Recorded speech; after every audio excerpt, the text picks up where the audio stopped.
अल्हम्दुलिल्लाहि रब्बिल आलमीन वल आक़िबतु लिल मुत्तक़ीन वस्सलातु वस्सलामु अला रसूलिहिल करीम अम्मा बअद अऊज़ु बिल्लाहि मिनश शैतानिर रजीम बिस्मिल्लाहिर रहमानिर रहीम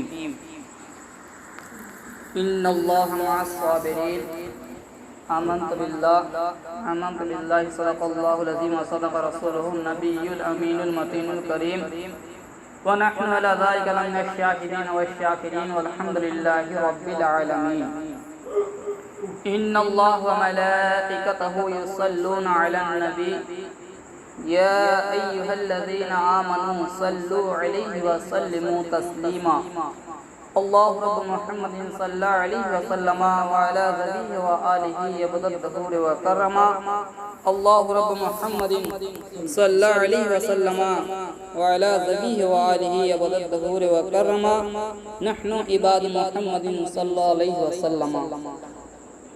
आइए दरूद शरीफ के मुतालिक एक बम समाप्त फरमा लें, फिर इंशाअल्लाह कुछ वाक़या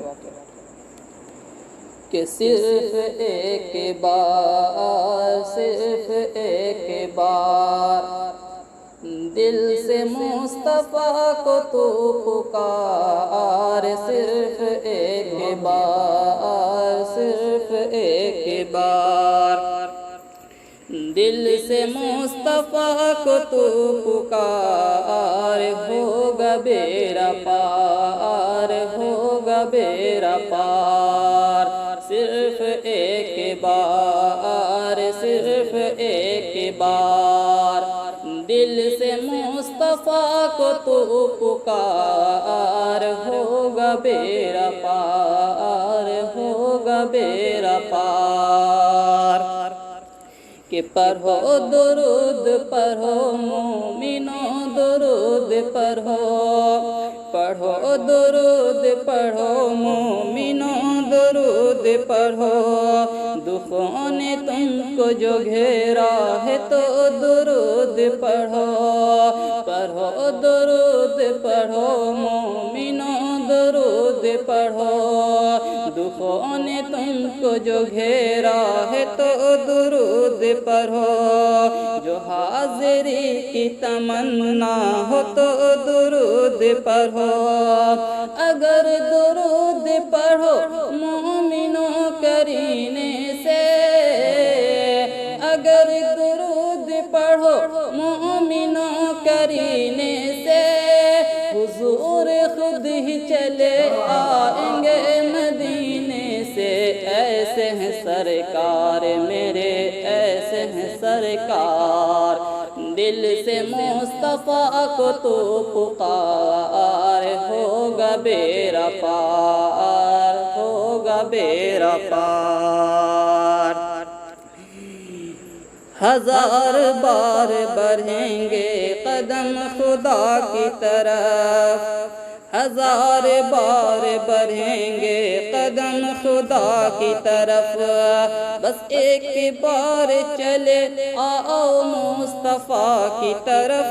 ऐसे हैं सरकार मेरे, ऐसे हैं सरकार, दिल से मुस्तफ़ा को तू पुकार, होगा बेड़ा पार, होगा बेड़ा पार। अल्लाहु रब्बु मुहम्मदिन सल्लल्लाहु अलैहि वसल्लम व अला ज़बिहि व आलिहि वसल्लम व कररमा बारिक व सल्लिम सलातन व सलामन अलैका या रसूलल्लाह, सलातन व सलामन अलैका या हबीबल्लाह सल्लल्लाहु तआला अलैहि वसल्लम। ये थी दरूद शरीफ की फजीलत।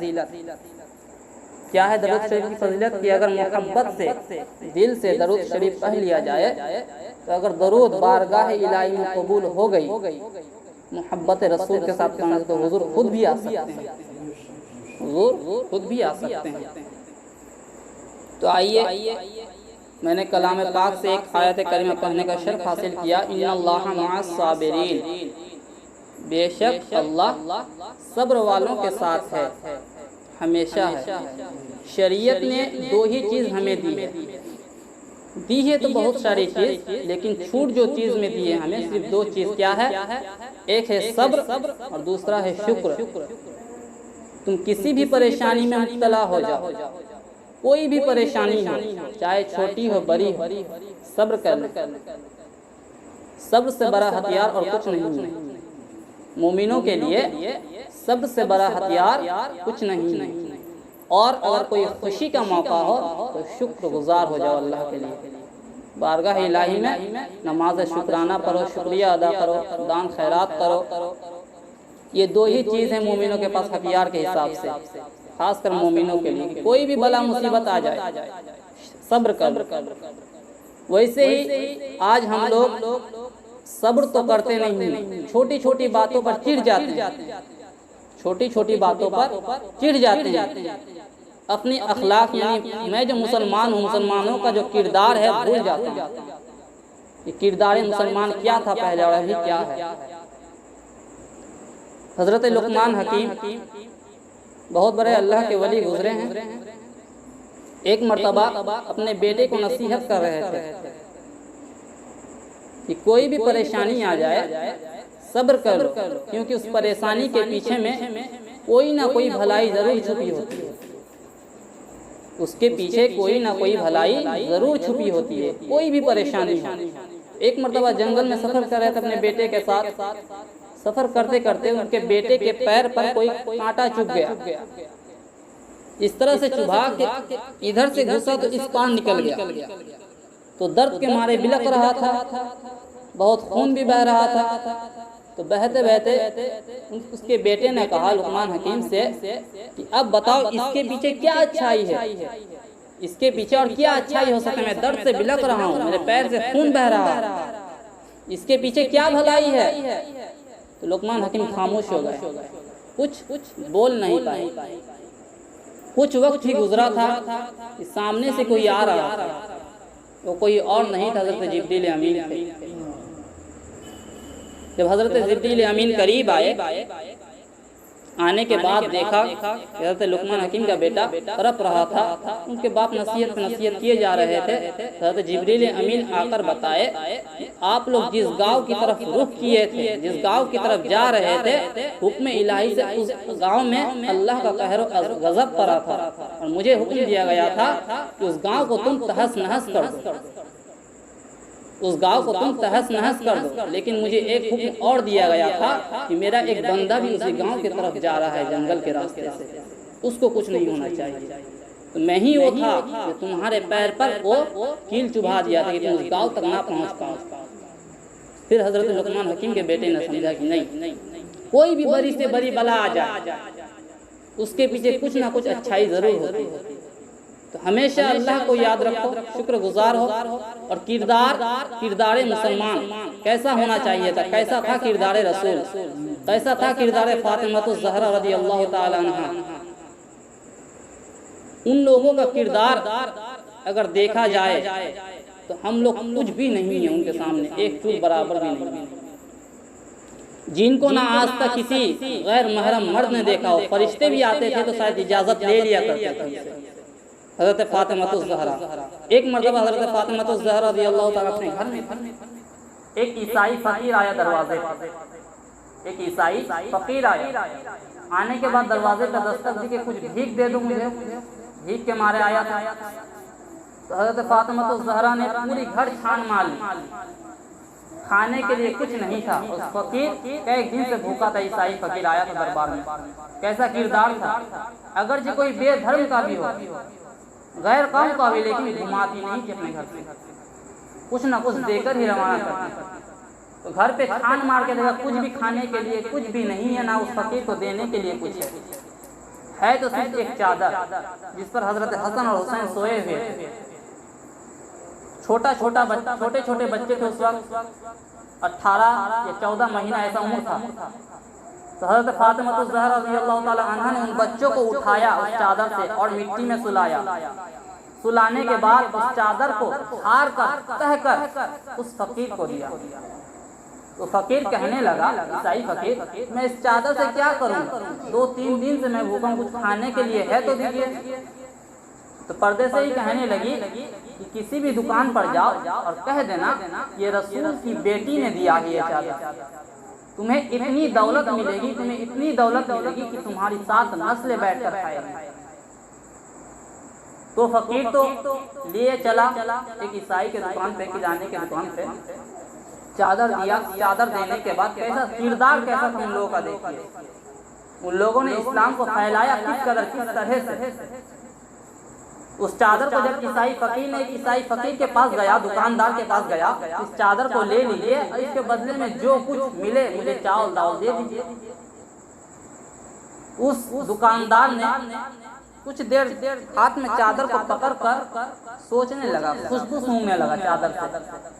सूंघने के बाद उस फकीर से कहा कि तुम्हें ये चादर कहाँ से मिला, तुम्हें ये चादर किसने दी? उस फकीर ने कहा कि आप उससे क्या मतलब, मुझे जो चाहिए, जो मुझे मिल सकता है इस चादर के बदले में आप मुझे दे दीजिए। विनय तुम बताओ, चादर से मुझे हुजूर के पसीने की खुशबू आ रही है, इस चादर से मुझे हुजूर के पसीने की खुशबू आ रही है। उस फकीर ने कहा कि हुजूर की बेटी ने ही दिया है मुझे, मोहम्मद की बेटी ने ही दिया। वो दोनों ईसाई ऐसा किरदार था कि ये किरदार को देखकर घर पे कुछ खाने के लिए नहीं है, एक चादर था वो भी दे दिया। बस इसी किरदार को देखकर वो दोनों ईसाई ने कलमा वो हो गए, कलमा पढ़ लिया, मुसलमान हो गए। ये था किरदार कि उन लोगों के किरदार को देखकर मुसलमान हुआ करते थे लोग। हम लोगों का किरदार देखकर कोई मुसलमान होगा? हम लोग क्या हैं खुद? हम लोग जो मुसलमान हैं, मुसलमान का मतलब ही क्या है वही नहीं पता। मुसलमान कहते किसे हैं वही नहीं पता।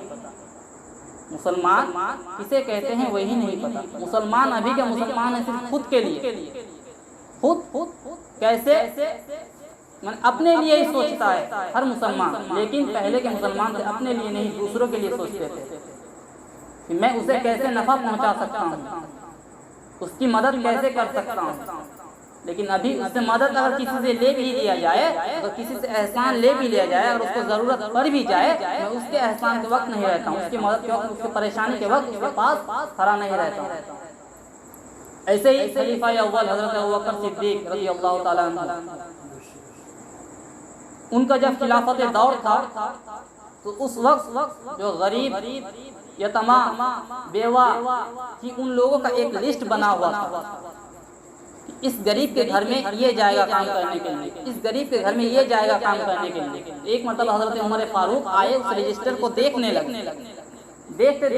देखने लगे एक बेवा का नाम लिखा हुआ है और उसके आगे किसी मुआविन का नाम लिखा हुआ नहीं है, उसके खिदमत में कौन जाएगा नाम लिखा हुआ नहीं है। तो हज़रत उमर फारूक ने खुद से अपना नाम लिख दिया, खुद से अपना नाम लिख दिया उस रजिस्टर में।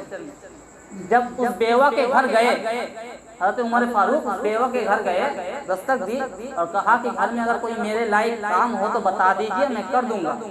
तो बेवा घर से आवाज़ देने लगी पर्दे के आड़ में कि मेरे घर में कोई आता है और काम करके चला जाता है। तो हज़रत उमर फारूक तजस्सुस में पड़ गए कि कौन आता है, उस रजिस्टर में तो किसी का नाम मुझे नहीं मिला। उसके बाद रोज थोड़ा जल्दी आ गए, आने के बाद फिर दस्तक दी कि कोई काम हो तो मुझे बता दीजिए, मैं कर दूंगा। क्योंकि नहीं कोई आता है और काम करके चला जाता है, घर का तमाम काम करके चला जाता है। हज़रत उमर फारूक का तजस्सुस ज़्यादा बढ़ गया, कौन आता है। हज़रत उमर फारूक बहुत पहले ही आ गए और एक ऐसी जगह में रुक गए कि कौन आता है देखने के लिए, कि कौन आके काम करके जाता है। तो आए, देख रहे हैं, जब आए दस्तक दी तो देखा कि हज़रत अबू बकर सिद्दीक़ आए हैं। हज़रत अबू बकर सिद्दीक़ आए हैं। जब हज़रत उमर फारूक ने देखा, उनको देखकर चौंक गए कि आप खलीफा हैं, आप किसी को भेज सकते हैं लेकिन आप खुद, लेकिन नहीं, मैं खुद ही आया हूँ। और हज़रत अबू बकर सिद्दीक़ इस हाल में आए हैं, इस हाल में आए कि पैरों में जूते भी नहीं है, पैरों में जूते भी नहीं है। हज़रत उमर फारूक पूछने लगे कि हज़रत ये आपने जूते इरादतन नहीं पहने हैं कि नहीं है आपके पास? आपने जूते इरादतन नहीं पहने हैं कि नहीं है आपके पास? हज़रत अबू बकर सिद्दीक़ ने कहा मैंने इरादतन नहीं पहना। तो कि इसका माजरा क्या है, क्यों ऐसा किया? कि मैं जिस वक्त आता हूँ उस वक्त लोगों का सोने का वक्त है। देखिए कैसा किरदार था हम लोग, उस वक्त लोगों का सोने का वक्त है। मैं इस ख्याल से जूते पहन कर नहीं आता हूँ कि मेरे जूते की आवाज़ से किसी की नींद में खलल पैदा ना हो, किसी की नींद टूट ना जाए, इसीलिए मैं जूता पहन कर नहीं आता हूँ। ये थे खलीफा अव्वल, तमाम मुसलमानों के बादशाह थे, लेकिन किरदार देखिए इन लोगों का। खुद से जाते थे गरीब यतीमा बेवा के घर में काम करने के लिए। और हमारा आज का दौर, हम लोग कोई भी अपना भाई को नहीं देखते, अपनी बहन को नहीं देखते। और वो लोग एक मोमिन अगर मुसलमान कलमा वो हो गया तो समझ लीजिए वही सब कुछ है आपके लिए। उस वक्त का दौर ऐसा था। अल्लाह हम सबको भी उसी रास्ते पर चलने की तौफीक अता फरमाए। ज़्यादा और कुछ नहीं कहूँगा, बहुत रात हो गई है। इंशाअल्लाह फिर मौका मिलेगा तो कभी कुछ करूँगा। बस 2-3 हिकायत, एक हिकायत और तो सुन लें। हज़रत गौसे पाक पीराने पीर अब्दुल कादिर जीलानी एक मरतबा अपने गुलामों के साथ एक जानने की चीज़ है, हज़रत गौसे पाक एक मरतबा अपने गुलामों के साथ हज करने के लिए चले। मक्के में जो एक बहुत बड़े आलिम दीन थे, उनको मुफ्ती मक्का भी कहा जाता था उस वक्त, तो उन्होंने भी हज़रत गौसे पाक की बहुत चर्चा सुनी थी, इनकी इल्म की बहुत चर्चे सुने थे। सुनने के बाद हज़रत गौसे पाक मक्का पहुँचे। उस मुफ्ती से जब मुलाकात हुई मुफ्ती मक्का ने सोचा कि देख लें गौसे पाक का इल्म भी कैसा है, गौसे पाक का इल्म कैसा है, देख ले। तो हज़रत गौसे पाक से मुलाकात हुई। मुलाकात होने के बाद हज़रत गौसे पाक से फरमाया कि मैं आपसे 3 सवाल करूँगा, मुझे जवाब चाहिए। मुफ्ती मक्का थे, बहुत बड़े आलिम दीन भी थे, तो हज़रत गौसे पाक भी मौजूद। हज़रत गौसे पाक ने फरमाया ठीक है, पूछ लो क्या पूछना है तुम्हें। तो उन्होंने 3 सवाल पूछे। तो हज़रत गौसे पाक ने तीनों के जवाब दे दिया, और सवाल भी बहुत हार्ड पूछे थे। हज़रत गौसे पाक ने यूं उनके सवाल का जवाब दे दिया। तो हज़रत गौसे पाक ने मुफ्ती मक्का से कहा कि मैं तुमसे एक सवाल पूछ लूँ। तो हज़रत मुफ्ती मक्का ने फरमाया कि ठीक है, पूछ लीजिए। तो उनसे पूछा गया, हुज़ूर सल्लल्लाहु अलैहि वसल्लम जब विसाल फरमा गए तो उनको जो गुस्ल दिया गया था, उनको गुस्ल देने में जो पानी हुज़ूर के जिस्म से मस हुआ था, लगा था, तो पानी कहाँ गया? सवाल था हज़रत गौसे पाक और मुफ्ती मक्का से। मुफ्ती मक्का परेशान हो गए, सवाल भी बहुत अहम था। सब तो चौकंगा रह गए, क्या जवाब, क्या मुफ्ती मक्का क्या जवाब देंगे। अब तो मुफ्ती मक्का के पास भी जवाब नहीं है। हज़रत गौसे पाक ने फरमाया आपके पास वक्त है, आप पूरी रात किताब छान मार लें, मुझे कल जवाब दें, मुझे कोई जल्दी नहीं है। मुफ्ती मक्का गए, पूरी लाइब्रेरी छान मार ली, लेकिन उस सवाल का जवाब नहीं मिला। इसी तजस्सुस में छान मारते नींद आ गई, आँख लग गई। जब आँख लग गई, उस मुफ्ती मक्का ने देखा ख्वाब में हुजूर तशरीफ ला रहे हैं। मचल कहिए सुभान अल्लाह। मुफ्ती मक्का के ख्वाब में हुजूर तशरीफ ला रहे हैं, और हुजूर के साथ एक और है, लेकिन वो मुफ्ती मक्का कह रहे हैं हुजूर के साथ एक और है, लेकिन उनका चेहरा जो है साफ नजर नहीं आ रहा। हुजूर को तो मैं पहचान रहा हूँ, ये हुजूर ही हैं, लेकिन उनके साथ जो बंदा है मैं उसे पहचान नहीं पा रहा हूँ। कौन आ रहा है? उसका चेहरा धुंधला हुआ है। तो आए जब हुजूर उस मुफ्ती मक्का से, हुजूर ने फरमाया तुम इतनी तजस्सुस में क्यों हो? तुम इतनी तजस्सुस में क्या ढूंढ रहे हो? मुफ्ती मक्का ने कहा मैं एक सवाल का जवाब ढूंढ रहा हूँ हुजूर, जो जवाब मुझे, मैंने पूरी किताबें छान मारी लेकिन नहीं मिली, और मुझे वो जवाब कल देना है कि जवाब क्या है तुम्हारा। तो कहा कि हुजूर जब आप विसाल फरमा गए थे तो आपको जो गुस्ल दिया गया था, गुस्ल का जो पानी आपके जिस्म के साथ मस हुआ था, वो पानी कहाँ गया? तो हुजूर फरमा रहे हैं ये सवाल का जवाब मेरा बेटा देगा, यानी उनके साथ जो थे मौजूद, इनका चेहरा साफ नजर नहीं आ रहा था। ये जवाब मेरा बेटा देगा। जब ये फरमाया तो उनसे पूछा गया क्या जवाब होगा। तो जो हुजूर के साथ आए थे उन्होंने फरमाया कि हुक्म इलाही से, अल्लाह के हुक्म से उस पानी को बादल बना दिया गया था, उस पानी को बादल बना दिया गया था, और अल्लाह ने हुक्म दिया कि पानी को बरस जा। उस पानी का एक एक कतरा जहाँ पर भी गिरा वहाँ आज मस्जिद तामीर है, वहाँ पर आज मस्जिद तामीर है। तो समझ लीजिए जहाँ पे भी मस्जिद तामीर है वहाँ पे हुजूर के गुस्ल का पानी एक बूंद भी गिरा। जब ये जवाब उनको मिल गया, खुश हो गए। सुबह आँख खुली, बहुत खुशी आए। आने के बाद हज़रत गौसे पाक से मुलाकात हुई। हज़रत गौसे पाक का वही सवाल था। सवाल करने के बाद मुफ्ती मक्का तो जवाब मिल गया उनको, ये बहुत खुश हैं। जब जवाब दे दिया कि ये पानी अल्लाह के हुक्म से बादल बना लिया गया था और उसको बरसने का हुक्म दिया गया था, उसी जगह आज मस्जिद तामीर की गई है, उसी जगह। तो हज़रत गौसे पाक ने फरमाया, तुम्हें ये जवाब कहाँ से मिला? तुम्हें ये जवाब कहाँ से मिला? तो ये फरमाने लगे कि मैं पूरी रात किताब छान रहा था, छानते छानते नींद आ गई, आँख लग गई। तो ख्वाब में हुजूर आए तो हुजूर ने ये जवाब मुझे दिया। फिर गौसे पाक फरमाया, सही से बताओ तुम्हें जवाब किसने दिया? सही से बताओ तुम्हें जवाब किसने दिया? हुजूर ने दिया जवाब। नहीं, सही से बताओ हुजूर ने दिया कि हुजूर के पास जो था उसने दिया? ये मुफ्ती मक्का चौंक गया। आपको कैसे पता कि हुजूर के पास जो था बंदा खड़ा वो मैं ही था? मुफ्ती मक्का के आंख से आंसू निकल गए। मुफ्ती मक्का की आंख से आंसू निकल गई और पैरों में पड़ गए। हुजूर मैं आपके इल्म का तहकीक कर रहा था कि कितना इल्म है, देखें मुझे माफ़ कर। ये थे उन लोगों का किरदार। क्या थे गौसे पाक, जिनको आज पीराने पीर कहा जाता है, वलियों के सरदार कहा जाता है। अल्लाह अकबर। अल्लाह हम सबको उन्हीं के नक्श कदम पर चलने की तौफीक अता फरमाए। बोलने में कोई लग़्ज़िश हो गई है तो अस्तग़फिरुल्लाह रब्बी मिन कुल्लि ज़ंबिन व अतूबु इलैहि वला हौला वला कुव्वता इल्ला बिल्लाहिल अलील अज़ीम व मा इलैना इल्लल बलाग। अस्सलामु अलैकुम व रहमतुल्लाहि व बरकातुहू।